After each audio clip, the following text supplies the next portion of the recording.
And the city never did like the place there, the merchant, because the smell. You know, when you think about it, the city grew into the merchant plant. When the merchant plant was built there was no city, no housing, and it was out of town at the time. Then the city grew into, and then after that, the city noticed.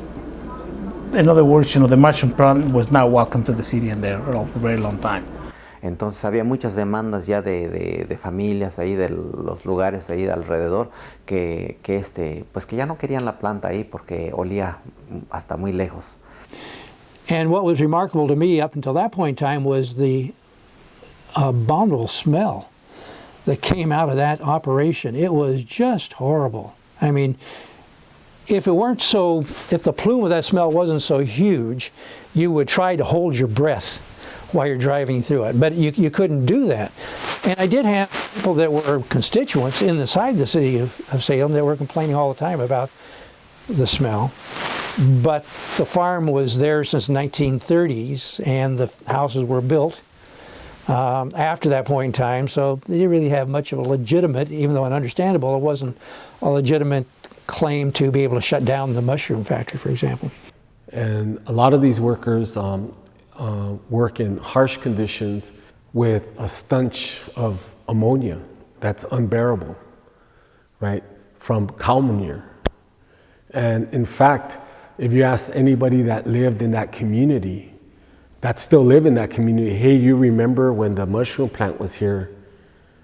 Talk to me about how that smell was. Almost everybody will tell you that was unbearable. So if the community was being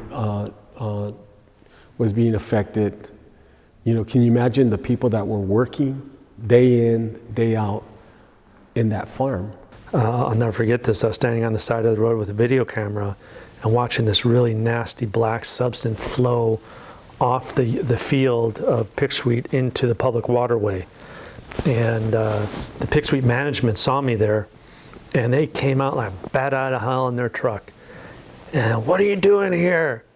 And so I'm filming, you know, what you guys are putting, I think, you know, wrongly in the water. And I said, what is this? And it's none of your business. And I said, do you have a permit to discharge in the groundwater like this?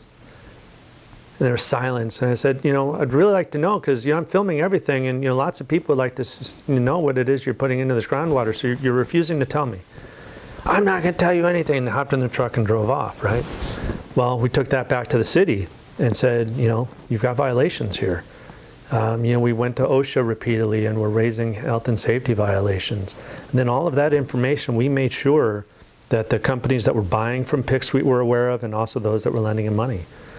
So there was tremendous pressure being put on the company, and that was just in terms of their, you know, the Oregon operation. But we're also finding similar violations occurring, especially in the Tennessee facility.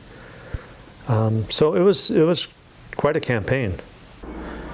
When the workers organized themselves and tried to do something about their wages and things like that, kind of the city took advantage as well.